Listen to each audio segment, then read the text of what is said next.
રાજકોટના ઉપલેટામાં સરકારી જમીન પરથી મોટું દબાણ દૂર કરાયું. ઉપલેટા મામલતદાર તંત્રની મોટી કાર્યવાહી.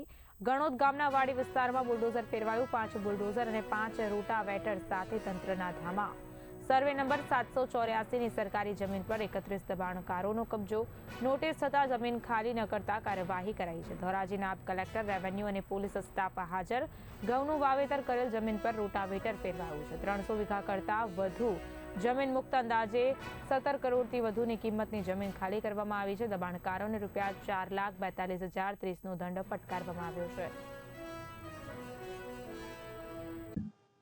સરકારી ખરાબાના રેવન્યુ સર્વે નંબર 784 પૈકીની 48 હેક્ટર જમીન કે જે આશરે 300 વીઘાથી વધારે જમીન થાય એમાં કુલ 31 દબાણદારોનું દબાણ માલુમ પડેલ હતું. જે અન્વયે જમીન મહેસૂલ અધિનિયમની કલમ 61 મુજબ ધોરણસર કેસ ચલાવી અને નિયમ અનુસાર કલમ 202ની નોટિસ આપી.